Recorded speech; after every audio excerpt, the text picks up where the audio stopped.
नमस्कार विद्यार्थी मित्रांनो, आपण सगळे पैशाबद्दल, उत्पन्नाबद्दल आणि खर्चाबद्दल दररोज विचार करतो. पण तुम्ही कधी असं लक्ष दिलं का की आपण कधी-कधी आपल्या गरजापेक्षा जास्त खर्च का करतो? म्हणजे आपल्याकडे वस्तू असली तरी देखील आपण काय करतो? नवीन वस्तू विकत घेत असतो. असं का करतो? ही वस्तू आपण विकत का घेतो? आणि हो, शेजाऱ्यानं जर काही नवीन कार विकत घेतली तर आपल्यालाही घेण्याची इच्छा होते.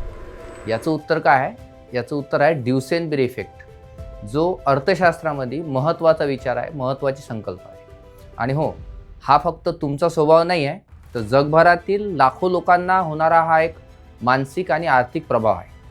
म्हणजे आपण एक खूप महत्त्वाचा विचार जो करतो की नेमकं आपण आवश्यक असलेल्या वस्तूपेक्षा अजून वस्तू का बरं आणण्याचा प्रयत्न करतो. त्यामुळेच आज आपण एक खूप मनोरंजक आणि महत्त्वाची जी संकल्पना आहे ती नीट समजून घेऊया, ज्याला ड्युसेनबेरी इफेक्ट म्हणतात. आणि यालाच प्रदर्शनकारी परिणाम, याला डेमॉन्स्ट्रेशन इफेक्ट देखील म्हणतात. यालाच अर्थशास्त्रामध्ये रिलेटिव्ह इन्कम हायपोथिसिस म्हणून देखील म्हटलं आहे. सापेक्ष उत्पन्न परिकल्पना देखील म्हटलं आहे. ठीक आहे ना? म्हणजे ही जी संकल्पना आहे, ही संकल्पना नेमकी काय सांगते की लोकांचा खर्च करण्याचा जो स्वभाव आहे तो त्यांच्या स्वतःच्या उत्पन्नावर नाही, तर इतर लोक कसा खर्च करतात यावर अवलंबून असतो. हा महत्त्वाचा जो विचार आहे तो ड्युसेनबेरी यांनी मांडला. म्हणजे man want not to rich, he will richer than be other. म्हणजे तो श्रीमंत होऊ इच्छित नाही, तर तो इतर लोकांपेक्षा जास्त श्रीमंत होऊ इच्छित.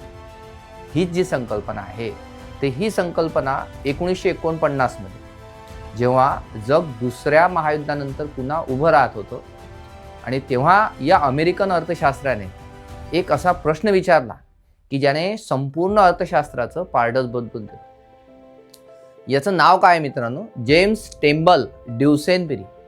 हे जे आहेत हे 18 जुलै 1918 ते 5 ऑक्टोबर 2009 असा त्यांचा कालावधी आहे. आणि या अर्थशास्त्रांनी आपल्या 1949च्या डॉक्टरेटच्या प्रबंधामधून जगाला हे सांगितलं की लोकांचा खर्च करण्याचा जो स्वभाव आहे तो त्यांच्या स्वतःच्या उत्पन्नावर नाही, तर इतर लोक कसा खर्च करतात यावर अवलंबून असतो. किती मजेशीर आहे. ऐकायला हे विचित्र वाटतं, पण हे खरं आहे. आज आपण 2026 मध्ये आहोत आणि ही संकल्पना तुमच्या खिशाला आणि मनाला किती प्रभावित करते हे पाहणं देखील महत्त्वाचं आहे. ड्युसेनबेरी इफेक्ट 2 महत्त्वाच्या भागामध्ये वितरित आहे. त्याचा पहिला भाग जो आहे तो सापेक्ष उत्पन्न परिकल्पना, ज्याला रिलेटिव्ह इन्कम हायपोथिसिस म्हटलं जातं. सामान्य अर्थशास्त्र काय सांगतं की तुमचं उत्पन्न वाढलं की तुम्ही समाधानी व्हाल. पण ड्युसेनबेरी काय म्हणतात? नाही, तुमचं उत्पन्न फक्त इतरांशी तुलना करूनच तुम्ही ठरवित असता. तुमचं उत्पन्न 50% वाढलं, पण शेजाऱ्याचं जर 100% वाढलं तर तुम्ही असमाधानी राहा. पहा, ड्युसेनबेरी काय म्हणतात की तुमचं उत्पन्न वाढलं म्हणजे तुमचं समाधान नाही आहे, तर इतर लोकांच्या उत्पन्नापेक्षा तुमचं उत्पन्न कसं जास्त वाढेल या प्रयत्नात तुम्ही असता. दुसरा जो भाग आहे तो दुसरा भाग प्रदर्शन परिणाम म्हटलेला आहे त्यांनी. Demonstration effect. जेव्हा तुम्ही एखाद्याला नवीन गाडी किंवा फोन खरेदी करताना पाहता तेव्हा काय होते? तुमच्या मनामध्ये एक प्रश्न विचारतो की मलाही हा फोन हवा आहे. इतरांनी जर आयफोन घेतला तर मला देखील आयफोन हवा. आणि ही 1950 मध्ये हे शेजाऱ्याच्या घरासमोर जे उभं राहून उदाहरण आपण पाहतो, तेच 2026 मध्ये इंस्टाग्रामवरील वेगळ्या स्टोरी आपण पाहतो. तो परिणाम आपल्या मनावर होतो. खर्च करण्याची इच्छा वाढते, आपल्या इच्छा काही शमत नाही. पण का आपण असं वागतो? याचं उत्तर आपण कधी विचार केला का? या प्रश्नावर विचार केला का?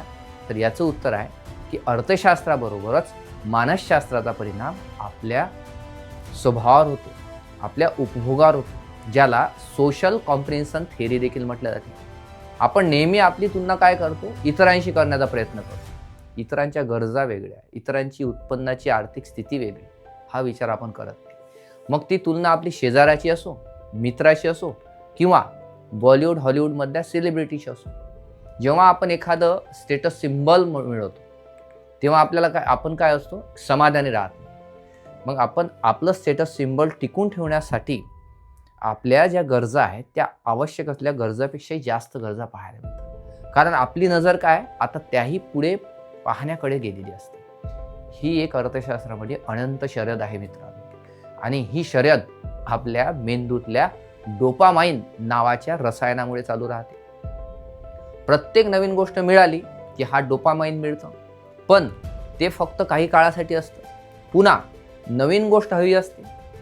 दिवसेंदिवस यांनी हे लक्षात घेतलं आणि माणूस फक्त गरजेसाठी नाही हो, तर सामाजिक दर्जे आहे, दाखवण्यासाठी आहे, तो खर्च करीत असतो. मीही काही कमी नाही, आय एम ऑल्सो सुपेरियर, मी देखील काही कमी नाही, ही भावना आपल्या मनामध्ये वेगळ्या प्रकारच्या वस्तूवर खर्च करायला भाग पाडते. भारतात हा जो प्रभाव आहे हा सर्वात जास्त स्पष्टपणे पाहायला मिळतो.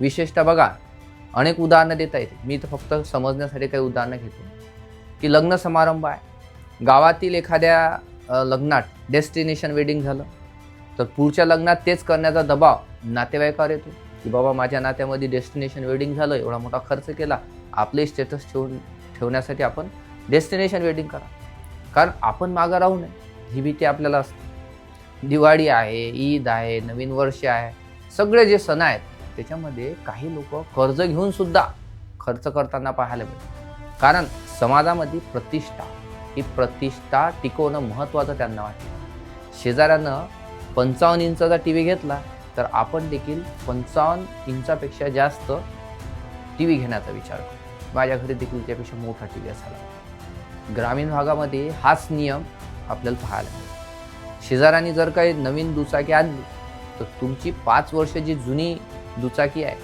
टू व्हीलर आहे, ते देखील तुम्हाला काय वाटते की जुनी वाटू लागते. तुम्ही विचार करता आपण मागे कसे काय पडलो. आणि शहरातील तरुण, ज्याला आपण प्रोफेशनलिझम म्हणतो मित्रांनो, हे प्रोफेशनलिझममध्ये देखील हा प्रभाव पाहायला मिळतो. जसा एखाद्या कंपनीमध्ये काम करणारे लोक आहेत, एखाद्यानं आयफोन विकत घेतला तर तुमचा देखील 1 वर्षाचा फोन तुम्हाला कसा वाटतो, जुना वाटू लागतो. मग आता तर EMIची सोय आहेच, क्रेडिट कार्डची सोय आहे, म्हणून तुम्ही विचार करता आपण हे घेऊ शकतो. हे फक्त फोन किंवा कार पुरतं मर्यादित नाही आहे. तुमच्या मुलाच्या शेजाऱ्यांनी महागड्या कोचिंग क्लासेस लावल्या तर तुम्हाला काय वाटते, आपल्याही मुलाच्या साठी ह्या कोचिंग क्लासेस असायला पाहिजेत. मित्रांनी प्रीमियम जिम मेंबरशिप घेतली, आपल्याला वाटते आपणही दणकट व्हावं, आपणही त्याच्यासारखं वागावं, आपणही प्रीमियम जे जिम मेंबरशिप आहे ते घेतो. तुम्ही हा जो विचार करता, हा सगळा जो आहे हा ड्युसेनबेरीचा इफेक्ट आहे. ठीक आहे ना. जेम्स ड्युसेनबेरी यांच्या नावावरून ही संकल्पना पडली आणि अर्थशास्त्रामध्ये खूप महत्त्वाची आहे, आजही प्रासंगिक आहे. पण आजच्या काळामध्ये हा इफेक्ट 1949 पेक्षा हजारो पटीने जास्त प्रबळ झाला. कसा झाला, तो सोशल मीडिया. आधी तुम्ही शेजाऱ्यांशी, नातेवाईकाशी तुलना करत होता, आता तुमच्या मोबाईल जो आहे तुमच्या हाती आहे, जग तुमच्या हाती आहे. त्याच्यामुळे तुम्ही काय करता, आता जगभरातील कोट्यावधी लोकांशी तुम्ही तुलना करता. मग इंस्टाग्रामच्या रील्स असो, यूट्यूबवरचे व्हिडिओ असतो, ज्याचं आयुष्यात फक्त त्यांच्या चांगल्याच्या क्षणाचंच हायलाईटचं रील जे आपण इंस्टाग्रामवर, यूट्यूबवर पाहतो, फेसबुकवर पाहतो, रिअल लाईफमध्ये तुम्ही सामान्य आहात. पण सोशल मीडियावर तुम्ही फक्त इतरांचेच परफेक्ट आयुष्य पाहता. तो कसा परफेक्ट जगला, एखाद्यानं शेअर मार्केटमध्ये यश मिळवलं, एखाद्यानं यूट्यूबवरहून यश मिळवलं, एखाद्यानं वेगळ्या प्रकारचे कोचिंग काढून यश मिळवलंय, एखाद्यानं वक्ता बनून यश मिळवलं, वेगळ्या असतील. इतरांचं परफेक्ट आयुष्य तुम्ही पाहता, पण हा फरक तुम्हाला असंतुष्ट करतो आणि ही असंतुष्टी तुम्हाला खर्च करायला भाग पाडते. प्रत्येक लाईक असो, प्रत्येक कमेंट असो, प्रत्येक नवीन पोस्ट असो, तुमच्या मेंदूमध्ये डोपामाइन सोडतो आणि हे समाधान फक्त काही सेकंदासाठी असतं.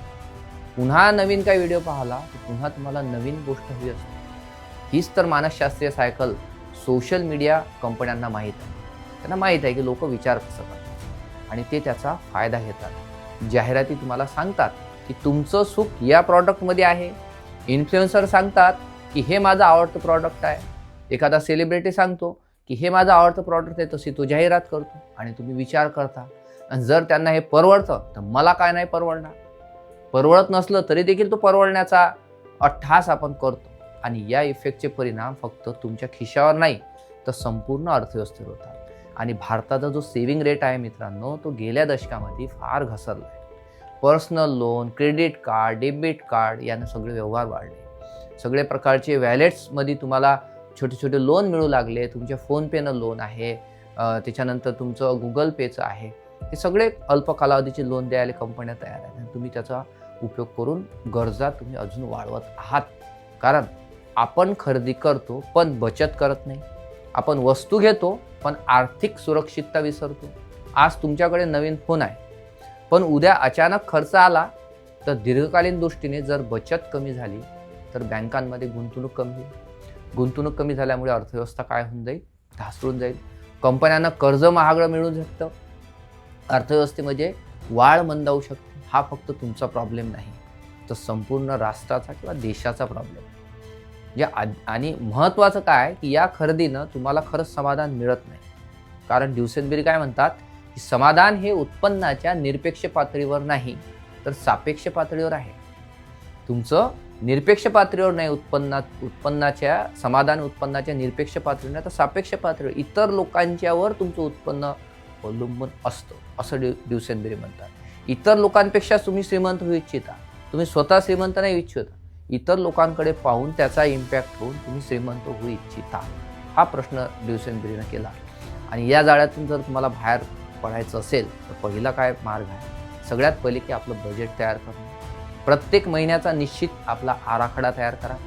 50% गरजा, 30% इच्छा, 20% बचत. आणि हा नियम जर कठोरपणे पाळला तर एखादी गोष्ट खरंच गरजेची असेल तरच तुम्ही खरेदी करा. दुसरा मार्ग आहे गरज आणि इच्छा ओळख. त्या वस्तूची गरज आहे का? इच्छा तुमची आहे पण गरज आहे का? खरंच ही वस्तू गरजेची आहे असं जर तुम्हाला वाटलं तर फक्त दुसऱ्याकडे पाहून आलेली इच्छा हा प्रश्न स्वतःला नेहमी विचारा. इतरांची गरज आपली गरज असू शकत नाही. इतरांची वस्तूची जी गरज आहे ती आपली गरज असू शकत नाही. तिसरा महत्त्वाचा मार्ग आहे की सोशल मीडियाचा जो वापर आहे तो योग्य करा, मर्यादित करा. जाहिराती कमी दिसतील अशी सेटिंग करा. इन्फ्लुएन्सर तर तुम्ही अनेक पाहतात पण कुठल्या इन्फ्लुएन्सरचा तुम्ही पाहायला पाहिजे? अगणित आहेत, खूप अनंत आहेत. त्यामुळे अननेसेसरी इन्फ्लुएन्सरला अनफॉलो करा. तुमचं आयुष्य जगा, इतरांचं नाही. चौथा मार्ग काय? बचतीवर लक्ष केंद्रित करा. जेव्हा तुम्ही खरेदी करायचा विचार करता तेव्हा तेवढेच पैसे गुंतवणुकीसाठी ठेवता. 1 महिना प्रतीक्षा करा. बहुतेक वेळा तुम्हाला ती गोष्ट खरंच हवी नसते तरी देखील आपण खर्च करतो. आणि शेवटचं महत्त्वाचं म्हणजे की स्वतःशी तुलना करा, इतरांशी नाही. स्वतःशी तुलना करा की गेल्या वर्षाच्या तुलनेत तुमच्या उत्पन्नामध्ये काय बदल झाला. मागच्या वर्षापेक्षा या वर्षाचं उत्पन्न वाढलं की कमी झालं. बचतीशी करा. मागच्या वर्षातली बचत आणि या वर्षातली बचत आपली किती आहे. इतरांशी तुलना करू नका, इतरांच्या उत्पन्नाशी तुलना करू, तरच तर खरं समाधान मिळेल. जेम्स ड्युसेनबेरी यांनी 1949 मध्ये ही परिकल्पना जी मांडली तेव्हा त्यांना माहीत नव्हतं की 2026 मध्ये हा इफेक्ट एवढा प्रबळ होईल. सोशल मीडियानी आपल्या जगाला, सगळ्या जगाशी आपल्याला जोडलं. त्याचबरोबर या तुलनेत शर्यतीनं आपल्याला बेडीतही पकडलं. पण आता तुम्ही हे जाणता की तुमचा खर्च जो आहे फक्त तुमच्या गरजावर नाही तर इतरांकडे पाहून होत आहे. आणि हीच आपली पहिली पायरी आहे बाहेर पडण्याची. लक्षात ठेवा, खरेदी करण्यापूर्वी 48 तास विचार करा, थांबा. बहुतेक वेळा तुम्हाला ती गोष्ट हवीच नसते. गरज आणि इच्छा लिहा. कागदावर लिहून ठेवा की खरंच माझी गरज आहे काय? इच्छा असेल पण गरज आहे काय? स्वतःशी तुलना करा. गेल्या वर्षाच्या तुलनेत तुमची बचत किती आहे त्याची तुलना. खरी प्रतिष्ठा इतरांना दाखवण्यात नाही मित्र, किंवा प्रदर्शनामध्ये नाही आहे. बचत ही खरी प्रतिष्ठा आहे. खरं सामर्थ्य तुमच्या बँक बॅलन्समध्ये आहे, प्रतिष्ठेमध्ये नाही. कारण खरं समाधान हे नवीन गाडीत नाही, नवीन फोनमध्ये नाही, नवीन घरात नाही, तर खरं समाधान हे आहे तुमच्या मनात. आणि जेव्हा तुम्ही इतरांशी नाही तर स्वतःशी जर तुम्ही स्पर्धा करत असणार तर तेव्हाच तुम्ही खरंच मोकळे होता. आणि मित्रांनो, ड्युसेनबेरी इफेक्ट आपल्याला हे शिकवतो की आपल्याला खर्च हा केवळ आर्थिक निर्णय नाही तर सामाजिक आणि मानसिक प्रक्रियेचा भाग आहे. हे जर तुम्ही समजून घेतलं तर तुमच्या पैशावर नियंत्रण तुम्ही ठेवू शकता. हा व्हिडिओ तुम्हाला जर आवडला असेल, महत्त्वपूर्ण वाटला असेल तर लाईक करा, आपल्या मित्रांसोबत शेअर करा आणि या चॅनलला सबस्क्राईब करायला विसरू नका. पुढच्या भागामध्ये आपण अशाच एका मनोरंजक अर्थशास्त्रीय संकल्पनेवर विचार करणार आहोत, तो म्हणजे द लाफर कर्व. आणि करांचा गुंतागुंतीचा खेळ काय आहे लाफर कर्वाबद्दल तो देखील आपण बघू. तोपर्यंत तुम्ही जागरूक राहा, विचारपूर्वक खर्च करा आणि खऱ्या समाधानाचा शोध घ्या. धन्यवाद.